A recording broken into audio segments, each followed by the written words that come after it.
The whispering stars.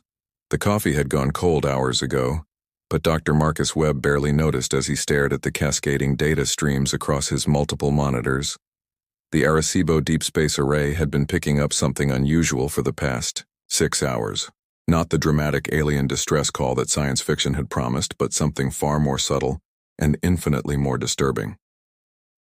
"Marcus, you need to see this." Lieutenant Zara Okafor's voice cut through the humming silence of the control room. The young communications officer had been monitoring background radiation patterns, a routine task that had suddenly become anything but routine. Webb wheeled his chair over to her station, his weathered face illuminated by the soft blue glow of her screens.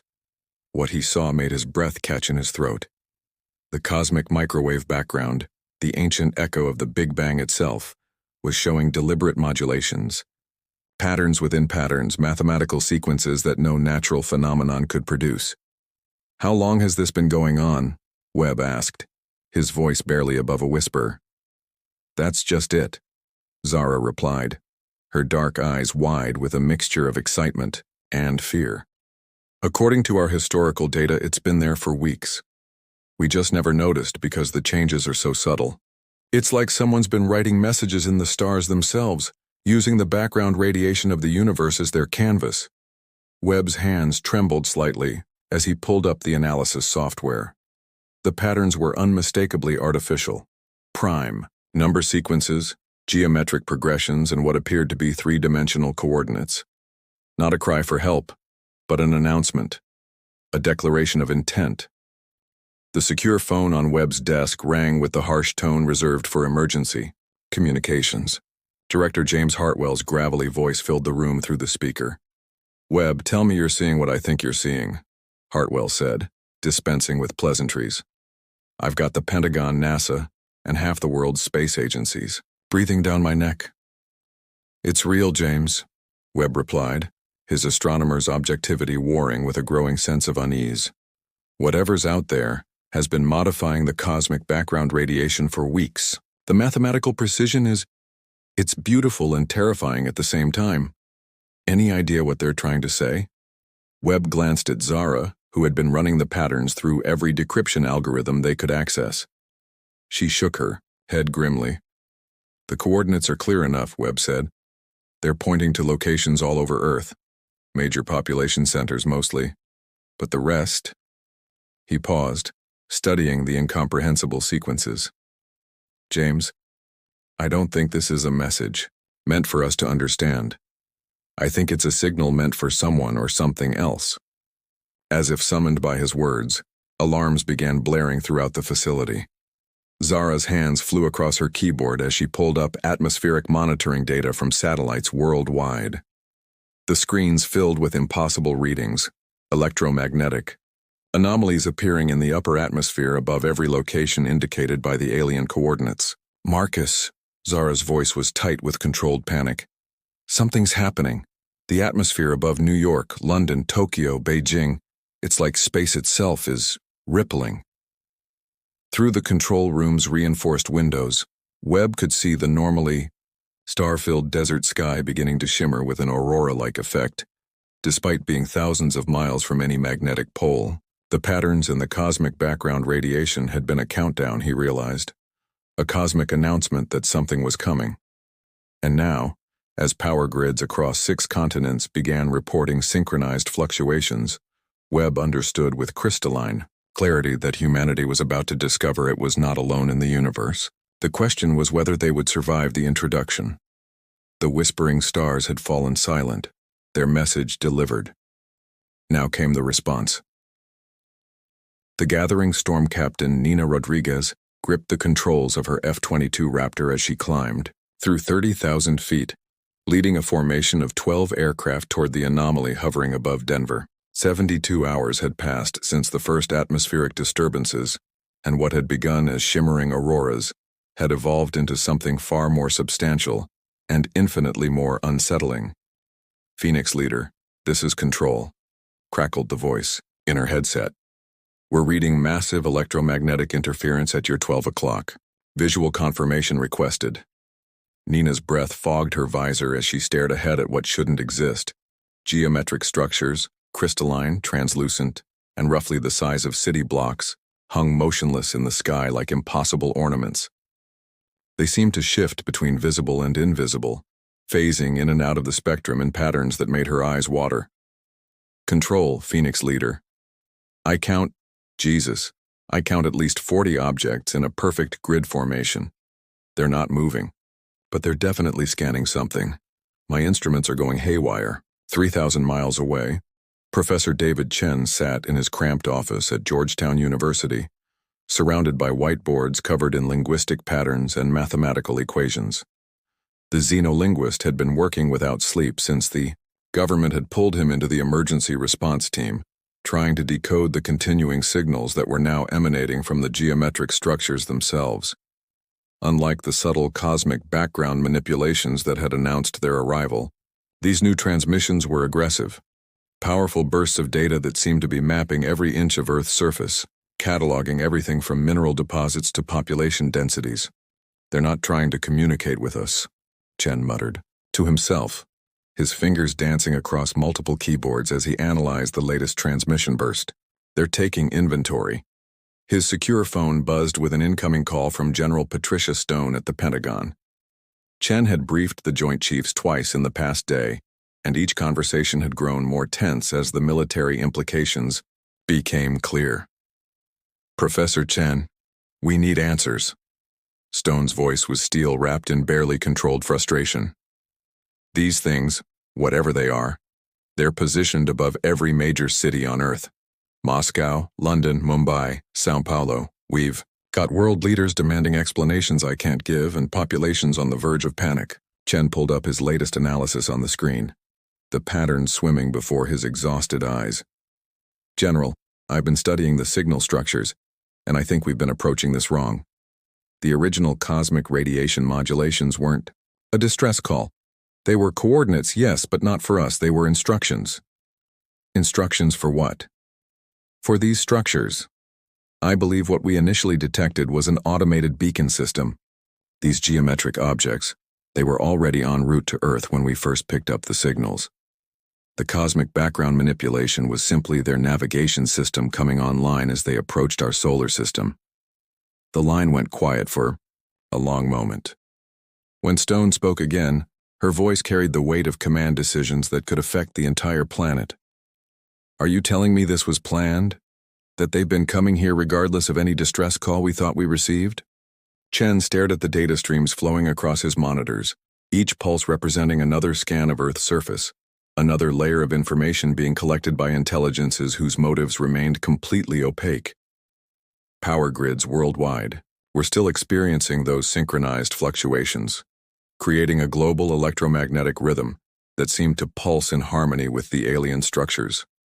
General, I don't think they needed our permission to come here, but I also don't think they're hostile in any conventional sense. The power grid fluctuations, they're not random. They're creating a network. These structures are linking themselves to our planetary infrastructure, but not to damage it.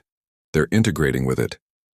Captain Rodriguez's voice crackled over Chen's secure communication link, patched in from her aircraft high above Colorado. Professor, you need to hear this. We just completed a close approach to one of the structures. My electronics officer recorded something. The recording was brief but unmistakable, a low harmonious tone that seemed to resonate not through the air but directly through the aircraft's metal framework. It was a sound that spoke of vast intelligence and patient purpose, utterly alien, yet somehow not threatening. They're singing, Rodriguez reported, her voice filled with wonder despite the tactical situation. All 40 structures above Denver are producing that same tone, but in different harmonics. It's like a massive choir. Chen felt the pieces clicking together in his mind. The cosmic background radiation modifications, the geometric structures, the power grid synchronization, and now this harmonic communication between the alien objects.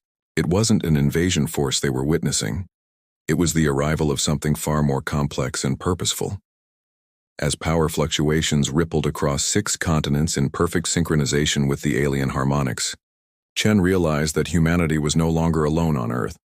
The question was no longer whether these beings were hostile, but what they wanted from a species that had just discovered it was being catalogued, studied, and perhaps evaluated by intelligences that treated the laws of physics as mere suggestions. The gathering storm was about to break, and humanity was about to learn whether it would survive the weather. The Silent Watcher's engineer, Kamal Patel, stood in the humming heart of the Mumbai Power Grid Control Center, surrounded by screens displaying data that defied every principle of electrical engineering he'd learned in his 20-year career. The geometric structures, which the media had dubbed sentinels, had been hovering motionlessly above major cities for a week now, and their effect on global infrastructure was unlike anything humanity had ever experienced. "Sir, the harmonic resonance is increasing again," his assistant called out from across the control room. "Grid efficiency is up another 3%. Patel shook his head in disbelief. Instead of causing blackouts or system failures, the sentinels were somehow optimizing Earth's power networks. Every electrical grid on the planet was operating at peak efficiency, with zero waste and perfect load balancing. It was as if the alien structures were gently teaching humanity's technology how to work better. "They're not just monitoring our power systems," Patel murmured into his secure communication link with power grid managers worldwide. "They're improving them, creating a unified global network that responds to demand in real time. It's elegant, beyond anything we could have designed." 3 floors above the control center, Dr. Evelyn Cross sat in her temporary office, reviewing psychological evaluation reports that had been flooding in from around the world. As a behavioral psychologist specializing in crisis response, she'd been brought in to assess the population's reaction to the alien presence. What she'd discovered was unprecedented. "Ambassador Liu," she said into her video conference with the United Nations Emergency Council, "the behavioral data is consistent across all continents. Crime rates have dropped by 70% in cities beneath the sentinels. Domestic violence incidents are down 80%. Hospital admissions for stress-related conditions have plummeted." Ambassador Liu Wei leaned forward on the screen, his face etched with the exhaustion of trying to maintain international cooperation, while half the world's governments debated between worship and warfare. "Dr. Cross, are you suggesting these structures are somehow affecting human behavior?" Cross pulled up her latest analysis, charts and graphs, showing human psychological patterns that seemed to defy everything she understood about crowd psychology and crisis response. "It's more than that, Ambassador. People report feeling calmer, more empathetic. There's an increased sense of connection, not just to their immediate communities, but to humanity as a whole. Parents are spending more time with their children. Neighbors are helping neighbors. It's as if the sentinels are somehow broadcasting emotional stability." From his position at the UN headquarters in New York, Liu Wei stared out his window at the massive geometric structure hovering above Manhattan. Its crystalline facets caught the afternoon sunlight, creating rainbow patterns that danced across the city below. Street reports indicated that New Yorkers, historically known for their fast-paced, aggressive lifestyle, were walking slower, smiling more, and actually making eye contact with strangers. "Dr. Cross, if these beings can manipulate human behavior on a global scale, shouldn't we be more concerned? This could be the most sophisticated form of conquest in history, making us docile and compliant." Cross had wrestled with the same question for days. "Ambassador, I've been monitoring brain scans from volunteers worldwide. The changes aren't forced or artificial. The neural patterns suggest that people are simply feeling more like themselves. Less anxious, less reactive, more thoughtful. It's as if the sentinels are somehow dampening the stress responses that drive human aggression and fear." In the Mumbai control center below, Patel was discovering similar patterns in the power grid data. The electrical network wasn't being controlled or dominated, it was being harmonized.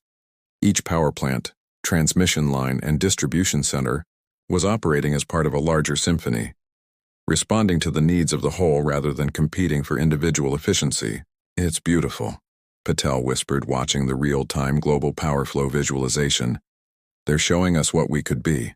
Not just our technology, but our entire civilization, working together instead of against each other." "Ambassador, Liu Wei was fielding increasingly desperate calls from world leaders who couldn't understand why their populations were becoming less interested in conflict and more focused on cooperation. Military recruitment was down globally. Stock markets were stabilizing as panic selling gave way to long-term thinking. Even the most hawkish politicians were finding their constituents more interested in dialogue than demonstrations of strength. "Dr. Cross," Liu said, his voice heavy with the weight of humanity's first contact with truly alien intelligence. "What if this isn't conquest or manipulation? What if it's education?"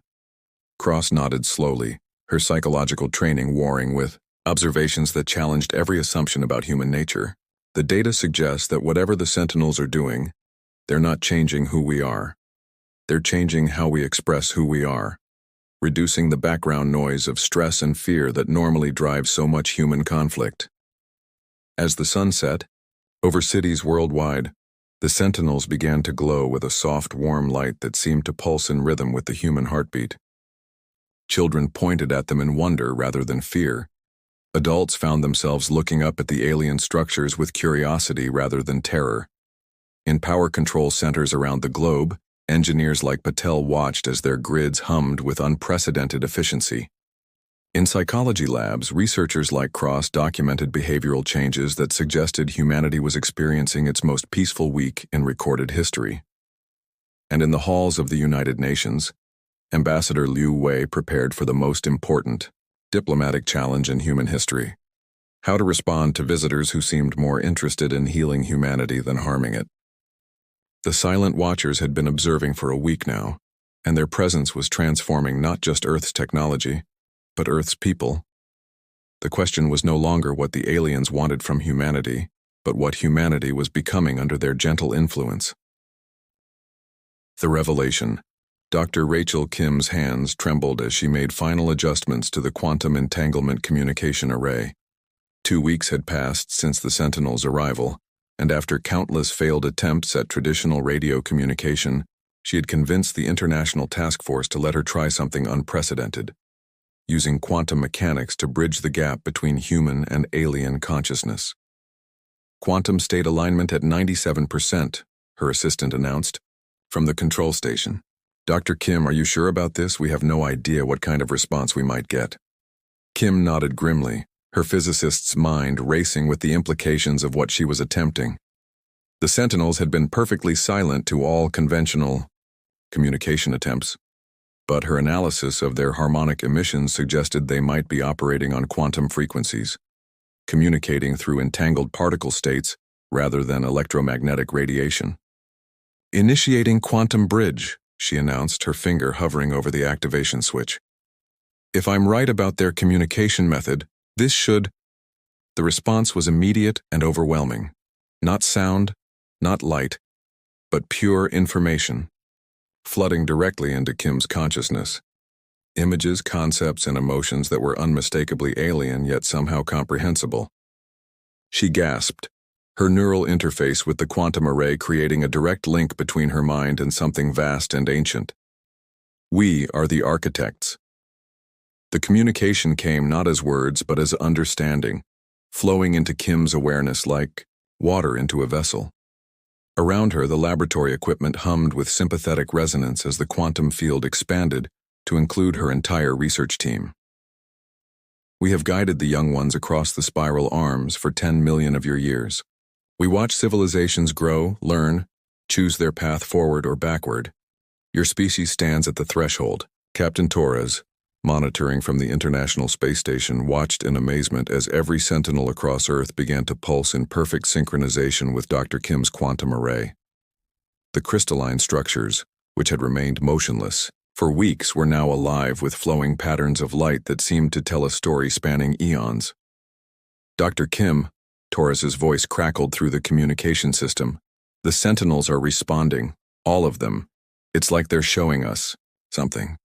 Through the quantum link, Kim was experiencing the architect's history, glimpses of countless worlds, civilizations that had reached humanity's current stage of development.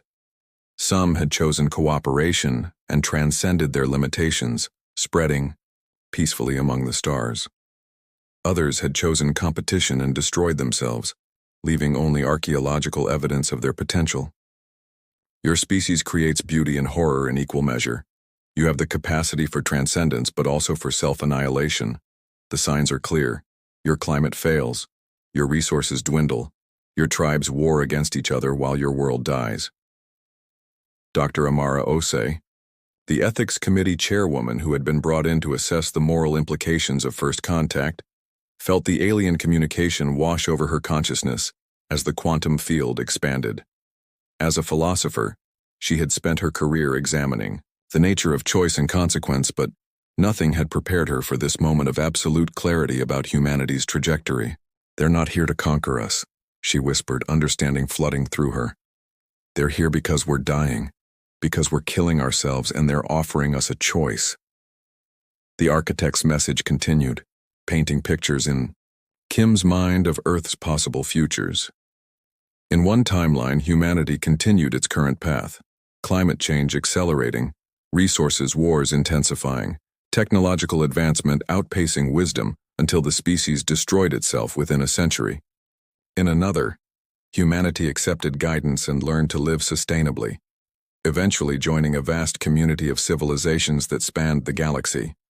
The harmonic resonance you have experienced these past weeks, the calm, the cooperation, the efficiency, this is what your species becomes when the fear patterns are dampened, when you remember what you truly are beneath the noise of survival panic.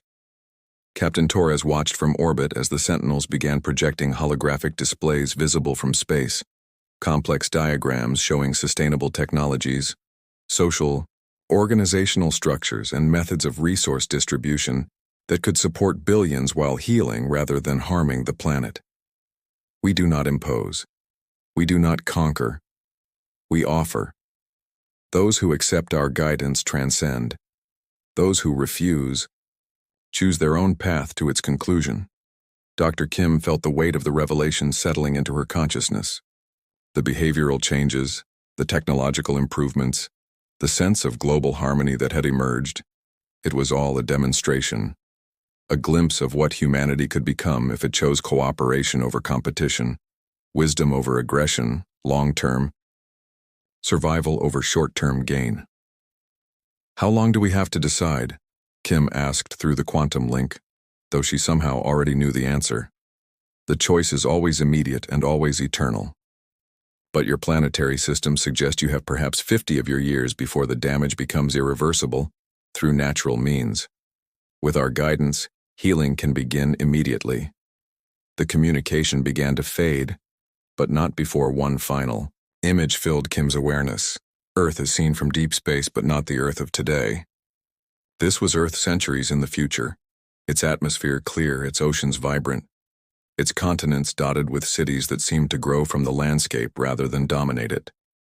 Humanity had not only survived but flourished, and beyond Earth's atmosphere, ships of elegant design moved between the stars. As the quantum link dissolved, Kim found herself back in her laboratory, surrounded by her team and connected by communication links to leaders around the world who had experienced the same revelation. The architects had withdrawn, leaving behind their silent sentinels and a choice that would determine the fate of human civilization. The revelation was complete. Now came the most difficult part, deciding what to do with the truth. The choice president, Rebecca Walsh, stood before the largest gathering of world leaders in human history, the weight of an entire species' future pressing down on her shoulders. The emergency session of the Global Council had been meeting for 3 days with representatives from every nation on Earth, struggling to comprehend the choice the architects had presented. Outside the United Nations building, the massive Sentinel continued its silent vigil, its crystalline facets catching the morning light like a beacon of possibility or judgment. "The question before us," President Walsh began, her voice carrying across the assembly hall where bitter enemies sat side by side in unprecedented cooperation, "is not whether we can trust the architects. The question is whether we can trust ourselves to make the right choice for our children's future." Dr. Marcus Webb, the astronomer who had first detected the cosmic background modifications, sat in the scientific advisory section, his weathered hands clasped tightly in his lap. The past month had aged him years, but his eyes held a clarity that came from having witnessed the birth of a new age. The data was undeniable.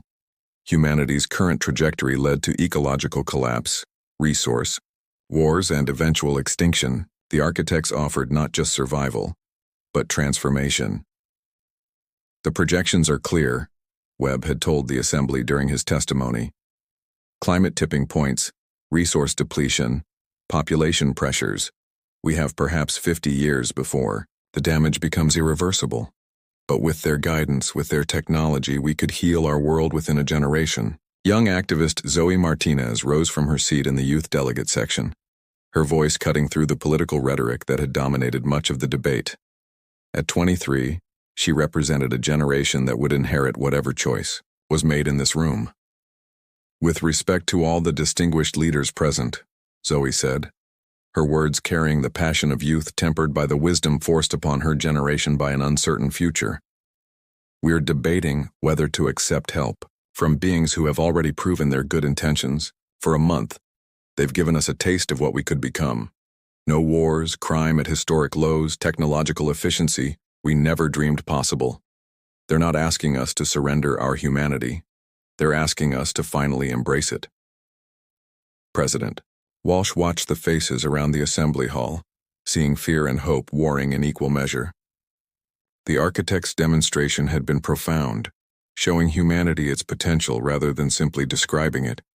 But accepting their guidance meant fundamental changes to how human society operated. No more nation-states competing for resources. No more corporate entities prioritizing profit over planetary health. No more individual ambition taking precedence over collective survival. The concerns raised by various delegations are valid, Walsh continued, acknowledging the voices of opposition that had emerged. Accepting the architect's guidance means accepting changes to our economic systems, our political structures, our very way of life. But the alternative? She gestured toward the displays showing climate projections, resource depletion models, and conflict probability matrices. The alternative is the slow death of our civilization. Dr. Webb rose to address a question from the Russian delegate. Dr. Webb, how can we be certain that accepting their guidance won't lead to humanity becoming dependent, losing our independence and ingenuity? Webb considered the question carefully. The architects have guided other species for millions of years. The quantum communications revealed glimpses of civilizations that accepted their help. They didn't become dependent. They became capable. They learned to travel between stars, to live in harmony with their environments, to solve problems we can barely imagine. They became more human, not less. Zoe Martinez stepped forward again, her youth giving her words a weight that transcended her years. Every generation faces a choice that defines their legacy. Our grandparents chose to end slavery. Our parents chose to end apartheid. We have the chance to choose to end the slow suicide of our species. The architects aren't offering to solve our problems for us. They're offering to teach us how to solve them ourselves. As the debate continued, reports filtered in from around the world. The behavioral changes initiated by the Sentinel's presence were deepening. Communities were organizing around mutual aid rather than competition. Scientific collaboration had accelerated, with researchers sharing data freely rather than hoarding discoveries. Children were playing in streets that had been considered too dangerous just weeks before. President Walsh called for the final vote as the sun set over New York, its light reflecting off the Sentinel in patterns that seemed almost celebratory. The choice was no longer abstract. It was visceral, immediate, and irreversible. All those in favor of accepting the architect's guidance and beginning humanity's transformation. The voting was electronic and anonymous, but as the numbers appeared, on the central display the outcome was clear. 73% of the world's representatives had chosen the future over the familiar, hope over fear, cooperation over competition. As the results were announced, the sentinels across the globe began to glow with a warm golden light. The quantum communication arrays crackled to life as the architect's response flowed across the planet. Not words, but a sense of profound welcome, of an ancient species extending its hand to help a younger one take its first steps toward the Stars. Dr. Webb felt tears on his cheeks as he watched through the assembly hall windows. The sentinel above New York was descending slowly, gracefully, until it hovered just above the United Nations building. Other reports confirmed the same phenomenon worldwide. The architects were no longer distant observers but present partners in humanity's next chapter. Zoe Martinez smiled as she watched children in the streets below pointing excitedly at the lowering sentinels, their faces filled with wonder rather than fear. Her generation would inherit a world in transformation, guided by wisdom that spanned millennia, but still fundamentally human in its dreams and aspirations. The silent vigil was ending. The real work was just beginning. And for the first time, in decades, the future felt not like a looming disaster to be survived, but like an adventure to be embraced. Humanity had chosen to transcend. The stars were waiting,